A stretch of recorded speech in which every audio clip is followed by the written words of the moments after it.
Hello everyone, Scribbany and Tina. Hi.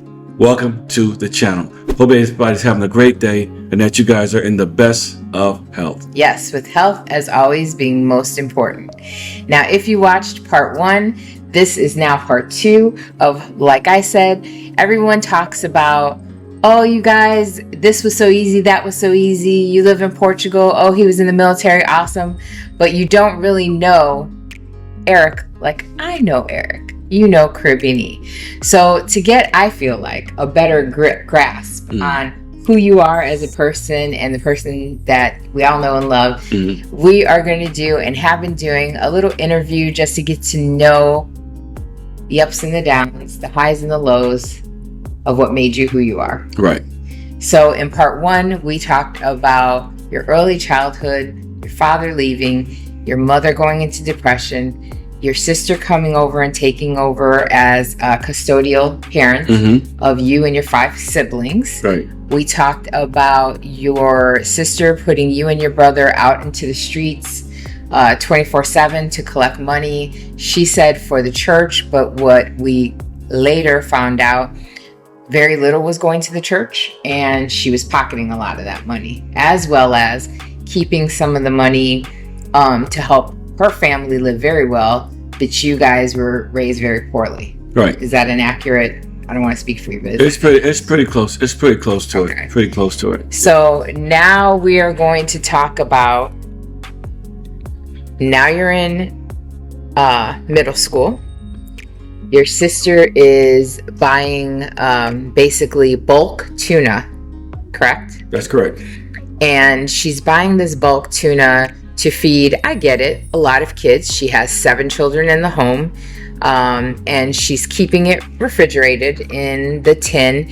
So tell us, what was the great tuna incident that has you to this day not enjoying tuna ever again? So I had a bad experience with tuna fish. I was in my sister's house, and she'd make a big can of tuna at the beginning of the week. And we'll have that tuna maybe for a week, for 2 weeks. And me and my brothers and sisters would go in there and get us a sandwich to take to school. While everybody else was going to the lunchroom and getting their lunch, we'd bring our own sandwiches. So I had 2 of those sandwiches, and as the time began to go by, that tuna fish began to spoil in the refrigerator, and it had mold on it. Mold, and I was unaware. So one day I'm eating my lunch in the lunchroom, and I go back to my class, and about an hour later, I'm cramping big time. So my teacher said, "What's wrong?" I said, "Man, my stomach is really," she said, "I'm sending you to the nurse's office." She gave me a note. I went to the nurse's office, and the nurse found out that it was food poisoning. I went home and I explained it to my sister. She got very upset and angry at me because you should have never got sick. You're going to get this tuna fish next week, and you better not get sick neither, because that's all that she said that was available for us to have lunch. And even today, I hate tuna fish like it's nobody's business. I won't eat it. I can't stand it. I will not eat it because of that one situation that happened to me over 40 years ago.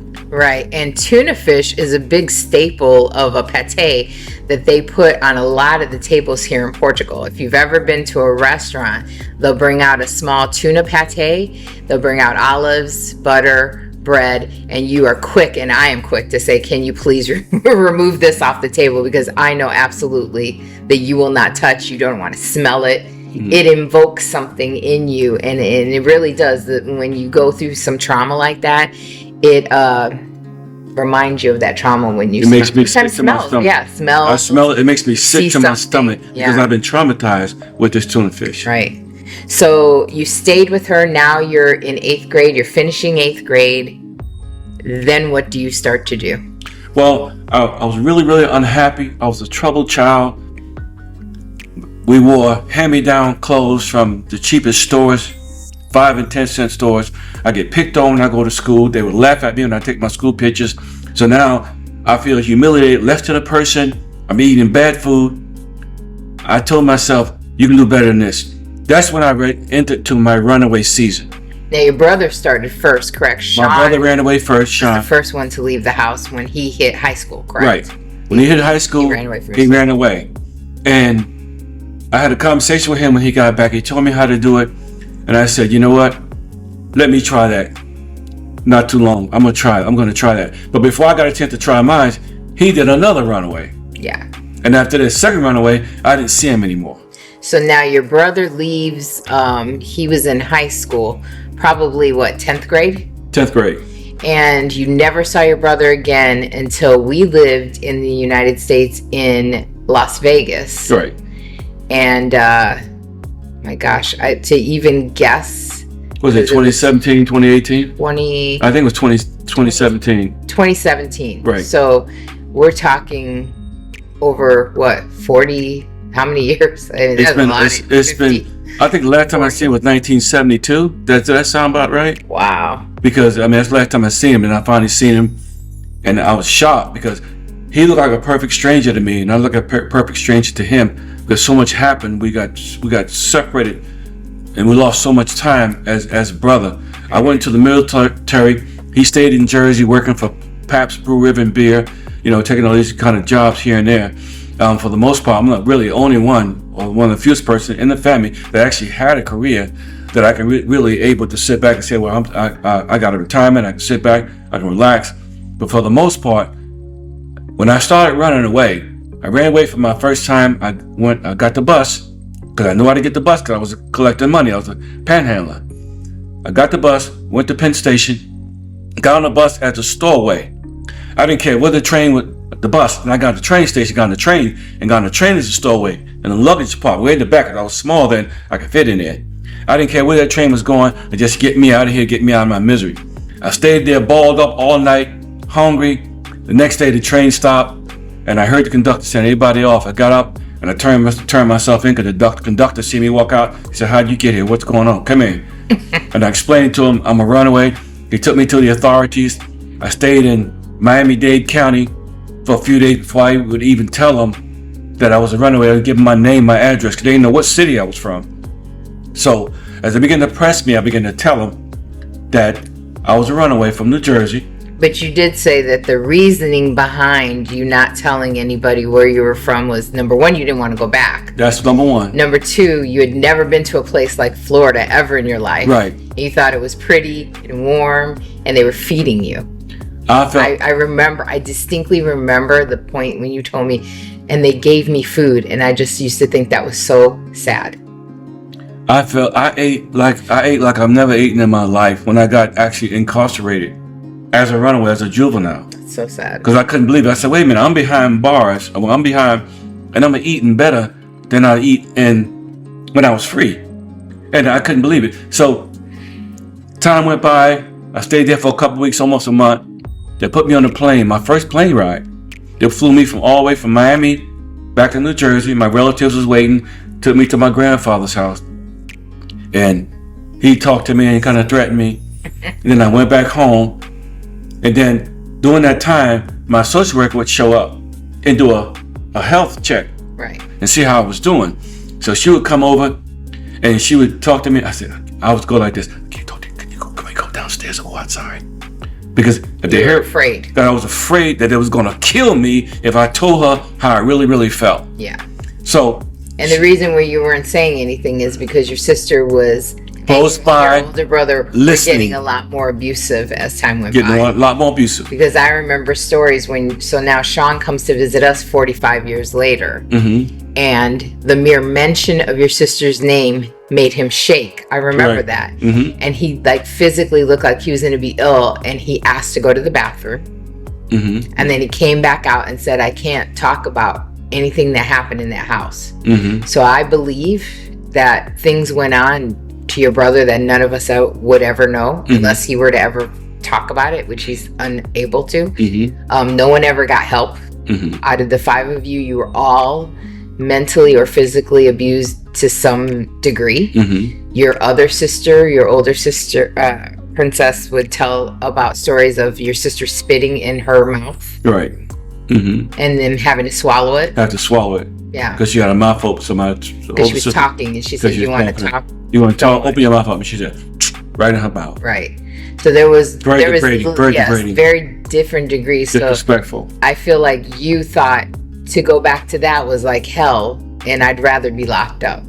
Rather be locked up or living on a moon somewhere, anything, than go back to that house. Right. Anywhere. But you did eventually tell them who you were, where you were from, Right. and had to go back. Right. And face your grandparents. And face my grandparents. And more than once, actually, because I ran away again shortly after that and went to Philadelphia. But were you honest with your grandparents with what your sister was doing? No, I was afraid to tell them. They just knew I was running away, but I was afraid to tell them the living conditions. So everybody thought you were the trouble. Because everybody thought I was the troublemaker. Right. But I was afraid to tell them because that would make it worse for me. She really tied me. Because remember, I shared this on my last video. They used to tie us up, hands and feet, and wet us down and beat us with an ironing cord. So you were in hell. I mean, I thought I was going to die. Right. So I wouldn't dare spill the beans. That's why I told my social worker when she came to check on me, can we go outside? So she said, she would tell my older sister, I'm going to take him and we're going to have dinner and we're going to have lunch. So tell me about that first time that she said, would you like to have lunch? And she took you. And she took me to a diner. My first restaurant. Ever? You know, ever. And how old were you? I was, 11, 12? No, you had to, if you were in social work, you were almost in high school. Okay, so I had to be 13. 8th grade. I was at least 13. I was 12 and a half, 13. That's all I was. Probably. So she took me to the restaurant I was eating, and she said, order whatever you want. And I said, what? And I was wondering how she get the money, because I know I was poor. So how would she get the money to buy me? You know, explain her and her name, because I really hope and pray that one day somebody will find it. I mean, I'm sure she's not alive, but she had children or somebody in her family so that you can show the appreciation, because you always say to me that you will never forget this woman because she changed your life. She changed my life. Her name was Kathleen McAvoy. Kathleen McAvoy. Older white lady, right? Older white lady. And she wasn't really old. She was a middle-aged lady. She was probably in her 40s. Okay. Back then. Well, you know, every little kid, you said older, but every little kid thinks 40's old. Yeah. Yeah. That was me. Yeah. So she takes us to this restaurant. We sitting down, and I see all this silverware, and the table was set, and I was like, "What is this?" And I asked her. She said, "Well, that's your fork, and that's your knife. This is for this. This is your dessert fork. This is your dessert spoon." Because no one ever told me anything about etiquette, table, and I didn't know. I'm out in public. I'm totally embarrassed. Yeah. Because I've never had that experience before. Right.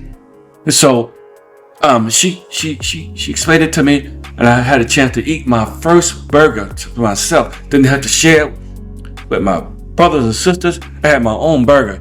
That was like I was in heaven. I felt that way. Then after that, she said, "You know what? Let me take you and get you some clothes. Do you like the clothes you got on?" I said, "I hate them." I said, "Everything she bought me, I despise it. I hate it. I want to take it off and rip my clothes off and throw it in the trash." She said, "Let me take you and get you some clothes." She took me to a department store and she said, "Get anything you want." I could not believe it. I thought I had died and went to heaven. I got the pants that I liked. Nobody picked on me. I felt like it was just in a different season. And then she said, "Now tell me how you feel." I said, "Based on what you showed me, the meal, the clothes, please don't take me back to Ernell's house. Please don't take." I was begging on my knees almost. She said, "Okay, I knew you was going to say this." She said, "When we leave here, I'm taking you to the children's shelter in Nutley, New Jersey." And I went to my first shelter. And I was so happy when I got there. I had the meals continued. I had guidance.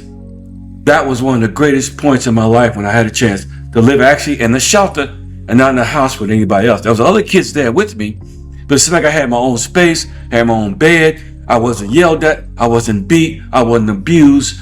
I just was able to live a normal life as a child should live. But you didn't stay there, so what happened or occurred that you had to leave there and go somewhere else? Okay, so I didn't know when I first got to the shelter, there was an expiration period that I was to stay there for the state, because they had to pay for my time there.